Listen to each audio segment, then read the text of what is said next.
Good afternoon, everyone. My name is DM Rawlings, the 10-Minute DM. I'm an experienced Fortune in the Dark GM, and I wanted to offer my advice 10 minutes at a time. So today, I wanted to chat about Candela Obscura and how it structures its assignments.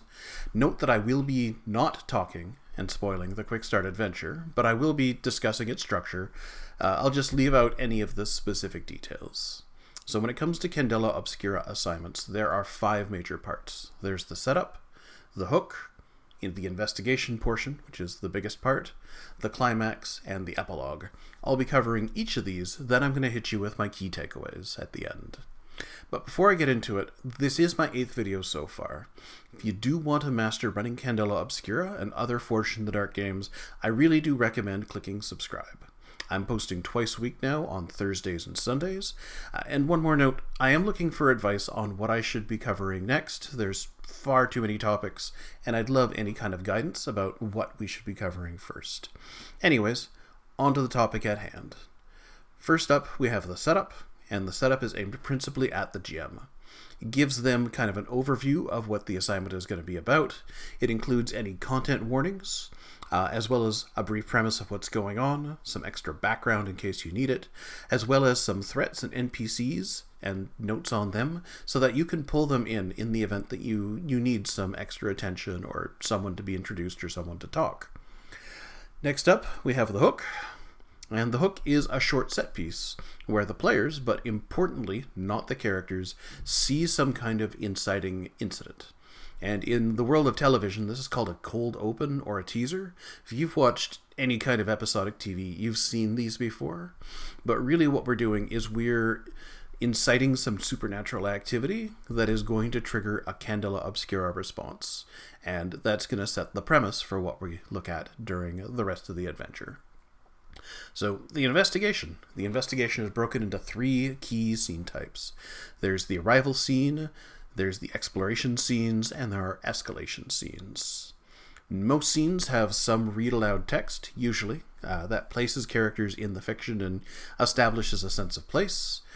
There's a few approaches characters may use to find clues, and then there's a few clues in there that point characters towards a reveal. Lastly, there's a reveal, which is the key detail that characters need to uncover in order to move on to the next scene. So when you look at the scene types, there are these arrival scenes, and that includes the assignment briefing with the Lightkeeper, as well as some light exploration when you first arrive onto the scene. There are exploration scenes, which are usually about investigative, low-action kind of moments. It's more of a sandbox.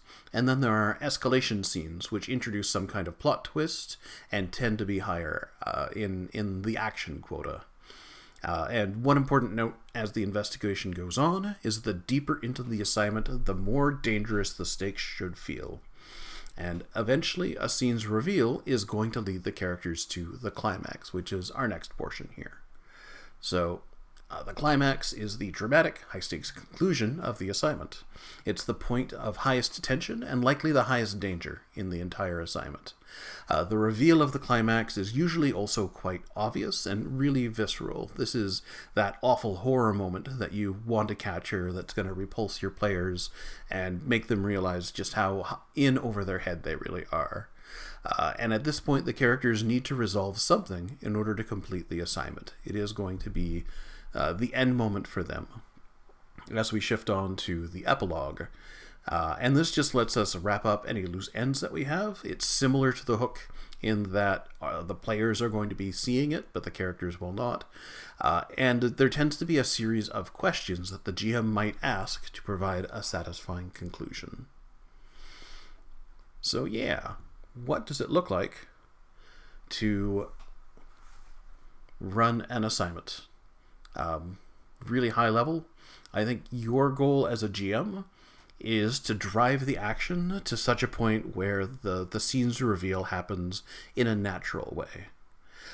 When the players try things, reflect on how their actions might reveal clues, and remember that it's okay for players to fail a little bit because there are often multiple approaches that they can take. We saw that in the previous session where they tried to get past the police officer and were rebuked, so they went around to the alley instead and they managed to find the information that they needed.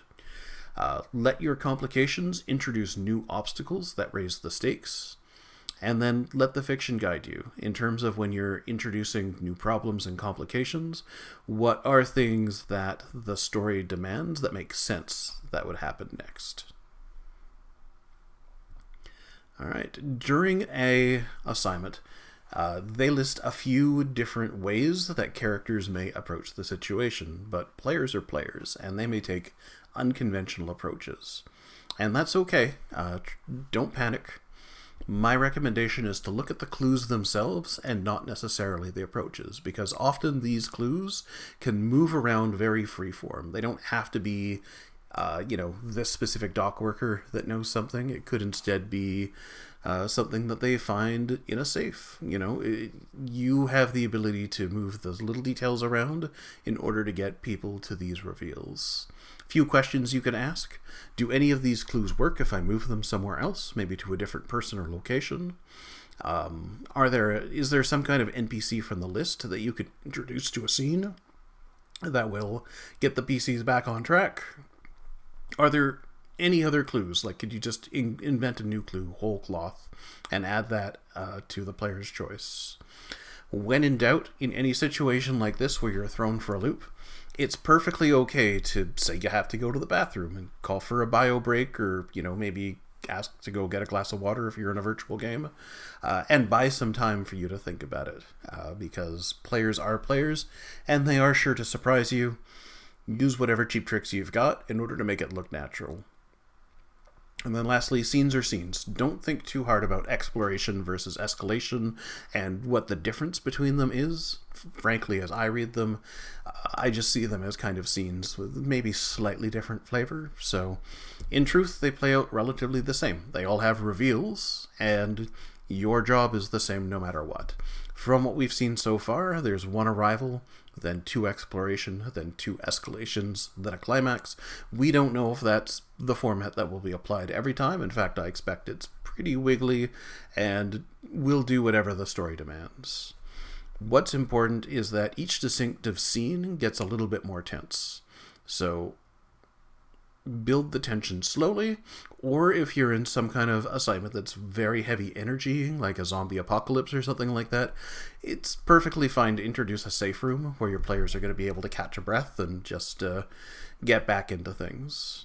So you can always speed up your pacing by making clues more obvious, just giving players the info that they ask or that they need if they're asking good questions. Or if you want to slow things down, you can always preset an obstacle to appear as the characters arrive, or you can make clues less obvious. So that's all I've got for this video here. In the future, what I'm going to do is I'm going to break down one of the Candela Obscura sessions as run on Critical Role, and we'll see what that structure looks like, and we'll see if I have any advice there as well. So that's all I have. I've been DM Rawlings, your 10-minute DM. I hope this was helpful.